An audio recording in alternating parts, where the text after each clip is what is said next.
Hi, I'm Davern. I'm here to share my love for tennis with you and to help you be happier on the court. All right, today's video is about all the scoring in tennis to provide you all this information so that you can watch this a number of times so you know it back to front, sideways and backwards, up over the top, forwards and back, somersault and backflips. Easy, no time needed to think about it. You got it all down pat. So we've got the three main things when you're doing the scores, and that's the point score. That's the number of points. So as in the 1, 2, 3, 4, the 15, 30, 40 and game. And then of course in tennis, love means nothing. So that's the 0. So what we've got is the 4 points are there. Then there's also the game scores. So when you're getting all these points to try to win one game, then if you get one game, then that would be, for example, if I win the first game, then it'll be 1 game to love, or 1-0 that is, so 1 game to love, my way, because I won the first game. So that'll be the game scores. And when you play the games, you're trying to do a real set where you go first person up to 6 games with advantage of at least 2. So I could win 6-4, I could win 6-3, 6-2, 6-1, or 6 love, or 6, that's 6-0. So the other possible score is if we get to 5 games all, is you have to win by 2, so then I could win 7-5. And if I'm 6 games to 5 and I'm trying to win 7-5 and somebody blocks me or prevents me from winning the set, you know, the game score, is then we would have to go to 6 games all and do the tie break. And you can watch one of the earlier videos that it goes through to explain exactly how to do the tie break scoring, which we won't go over again here. We'll just keep it to the points and the games and the sets. So then we've got the games, the points are the 15, 30, 40, the games are the 1, 2, 3, 4, 5, 6, or 7 if it's a 7-5. Then the next thing would be the sets. So for the sets, it would be depending on the match. So for example, if we're talking about professional tennis, then most of the women's tournaments, well, all of the women's tournaments are going to be best of 3 sets, which just means once somebody wins 2 sets, then the match is over. So it could be 2 sets. For example, Ashley Barty wins the first set. If she wins the next set, that's 2 sets to love and she's won. Or if Ashley Barty wins the first set and then her opponent wins the second set, it's 1 set all and they go to a deciding set. Well, that will be the 3rd set. In the men's tennis, it's also the same thing. It's nearly all the time best of 3 sets. So whoever wins 2 sets wins the match. And other than Grand Slams and some other occasions too, where the men's is best of 5 sets. So then somebody needs to win 3 sets to win the match. So that means it could be 3 sets to love or 3 sets to 1. Or if it gets to 2 sets all, then they'll do the 5th and deciding set, be set number 5, so somebody can win 3 sets to 2. So with the closer look at each of the things, we'll have a look at when you have the 2 players, they're going to be basically with the start, doing the points. And when we're doing the points, there's going to be the 2 players, and they're going to be challenging to try to win points first to build up to a game. And then the games are trying to be compiled together to win a set. And then whatever the format is, if it's, for example, best of 5 sets, then they're trying to build up the sets to get the 3 sets to win the match. So when you've got the 2 players here, like I said before, the first thing is that everybody's 0. So what I say for fun, instead of love all, I just say love everyone, because it's more fun and always normally brings a smile to somebody's face when I'm on the court. So both players are 0, and whoever wins the first point is going to be 15. Okay, then you've got another thing to consider is when you're saying the scores, it always has to be who is serving or is about to serve, then their score will always go first. So if I'm serving and I win the first point, then it's going to be 15 love because I got the first point. Then if I'm able to get another point, I'm going to be 30, so that's the second point. Another point, 40, and then the 4th point will be game to me. So within the game, of course, if it's a much closer game with the points, the 2 of us are battling, and I get 1, my opponent gets 1, so it's 15 all. Same again, so we get a point each, then it becomes 30 all. A point each becomes 40 all, which in tennis is deuce. So once it gets to deuce, then somebody needs to win 2 games in a row to win the game. The first one after deuce is going to be advantage. So then if I'm serving, it'll be advantage server. These balls really want to play. They're trying to get away and start playing already, but I haven't finished telling you how to do all the scoring. So I'll keep these under control. These happy faces can't help themselves. So then once we've got to deuce, we've got advantage to the receiver. If the person who's not serving wins the point, then if I can win the next point, I'll block that and it goes back to deuce, and we keep battling on. So for me in tennis, one of the best things about the sport is the battle of the wills and seeing who really deserves to win, because the two players are, once you're getting to deuce, then you're having to win 2 in a row. So you're going to have to, when it really counts, bring up the really good level of play to win multiple points in a row to earn the game and defeat the other person. So I'm always encourage everybody when they're running a tournament or going to practice or in the lessons, I'm always trying to get everybody to, even if it's only for a little bit of time, get used to actually really serving and playing some points so that you get the very different feel, which is the reality and the way that you would play if you're trying to get towards being competitive and doing tournaments or matches or playing against your friends, that you've got to actually do some play all the time. For sure, beginner players too, everyone, it's never too early for people to start trying to do the points because it's very different and it makes sense to the whole reason why we're on the court in the first place. So I'm going to be trying to get you to do points, so don't be too worried how you're going to do. Just make sure you've got to get some experience doing it, and then that shows you what we need to work on. So once we're doing that, we're trying to make sure we're practicing, we're actually doing real games. So I want people to play deuce and the full game. So I say, hey, there's no sudden death or 1 point deuce where we just do whoever's lucky and gets a point. We're playing real tennis. So all the time I'm talking about playing real tennis. If we play, we're not playing to 4. We're playing a set to 6, or if it becomes 5-all, then it'll be 7-5, or if we can't finish, it'll be 6-all, then a tie break, and then we'll really do the tie break.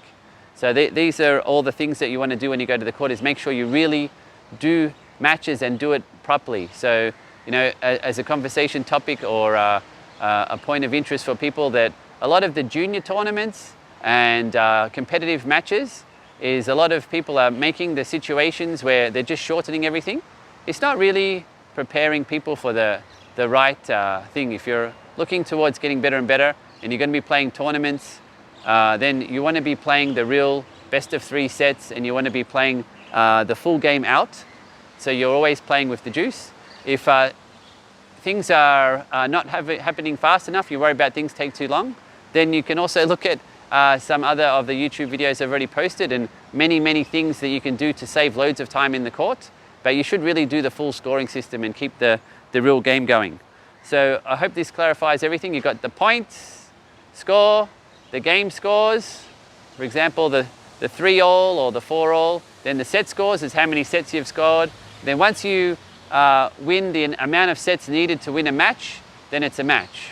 So then again, always a couple of interesting things for people who are really, you know, got all this under control, all the points and the games and the sets, is that when they're playing professional tennis, that they're always calling every type of situation a different thing, but the scores are always called the same. So what I mean when I say that is that if it's I'm serving and I'm 30 and the opponent is 40, you'll hear this thing about break point. That just means that the person who's receiving serve has an opportunity to win the service game, okay? Or serving for the set would be, now it's 5-3, I'm 5, and it's my turn to serve, so I'm serving. So if I get this one more game, that means I would be 6 and I would win a set, so that's serving for the set. So then if you're in the final of a tournament and you're serving for a set, it will be the same thing, but if you're serving to win that last set that you need to win the entire tournament, then that would be called serving for the championship or serving for the title, because you're one game and you win that, you win the entire tournament or the title, the championship. So there's a couple of things there when you're playing. And then when you're talking about this break of serve and things, there's also on the server side. So when the server's serving, and this time now I'm 40-30, then if I'm serving at 40-30, they'll be referring to a chance to hold. That means hold on to my serve. When I serve, that I hold on to my serve means I win my service game. And then a very interesting way to think about things on the court is when you break serve, as in one time when you break the opponent's serve, that you have to always have the mentality that that's not really a break of serve. When you play tennis and you're trying to have a break, that means the normal pattern. So for example, in men's tennis, they'll be expecting that whoever serves has a very high probability of winning. So the idea would be that the games going on serve would be that each person who serves, they keep winning when they serve. And then the other person, when it's their turn to serve, they also win. So when the servers are held really well, then it's going to become 6-all, and a tie break will be needed to split the difference between who's going to take this set. So the holding the serve is when the server goes, so it's 1-all, then I serve 2-1, then he holds serve, will be 2-all, so the games are being held on serve. But when you're thinking about the break of serve, is this pattern of 1-1, 2-2, 3-3, like that in games, is a break of serve to me is when you actually have more than a 1-game differential. Because if I serve and I win from 3-all and I hold my serve, then I'm 4-3, okay? So then that's just 1-game difference.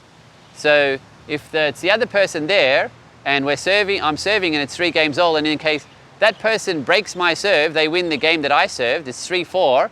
3-4 is just another 1-game differential, so it's not really a break of serve, and you shouldn't think of that. It's only really a break of serve once you hold. So I'm always telling myself, if I'm playing and I'm 2-all, and then I break serve of my opponent, I win the game they're serving in, I'm always telling myself, it's not a break of serve until I hold, because I need to first get that margin of 2 games, then it's an actual break in the normal scoring system of 1-1. As for example, 3-2, 3-all. If I've got 2-all and I break his serve, then it's 3-2. Then only when I actually win my serve and hold my game and I have 4-2, now there's a break in the score. So that's a really important point to think of when you're playing your singles or doubles, is that you make sure that once you win somebody's serve, that you don't have a letdown or think, hey, I've broken serve now, that means I've got a very good chance of winning them, this set. Is you actually got to really knuckle down and focus hard to try to make that break of serve count or hold up by actually converting your own service game to get that real break in the game score, that 4-2 versus the 1 difference all the time. So that's a very interesting thing, and thing that you see a lot of times is when people win somebody else's serve, is they have a lapse, and then that they call it the break back. The other person just immediately breaks serve again. So then instead of getting that little break of 4-2 and actually having that 2-game buffer to have a break in the score, that it just becomes 3-all again, because they broke me to get to 3-2, and then I'm going to try to break straight back so we're even again on the scores. So every time when you're out there, try to have this type of mindset and keep pushing yourself to to convert the break, or to draw it back to even, or to try to get that break in the first place. But have that mindset where it's not really anything until you've got at least that 2-game margin. So that will keep you pushing and working hard to build up on your score. So there we have it. We've got the 1, 2, 3, 4 points, the 15, 30, 40 game. Don't forget, in tennis, love means nothing. And then you've got the games. So you've got the set, and it's up to 6. The 6-all is the tiebreaker. Otherwise, 5-all you play to see if somebody can win 7-5. Otherwise, it's always going to be the 2-game margin or more, 6-4, 6-3, 6-2, 6-1, 6-love. And then you've got the sets. So if it's a best of 3 set match, first person to win 2 sets. Okay, so I'm looking forward to seeing you on the court. I'll challenge you to a match, some match play at least for a bit, to get the whole system going. When you're playing, is try to get the points done, play real tennis, make sure you always play the juiced advantage. Try to see the other videos to make sure you play a lot faster and more fun, so there's more action and less waste of time. But always try to see if you can get the game done. Okay, game, set, match. Enjoy your tennis. If you like this video, please subscribe to my tennis YouTube channel so that you can get a notification by email each time a new video is uploaded. Also, don't forget to share this video with your friends so they can enjoy their tennis too.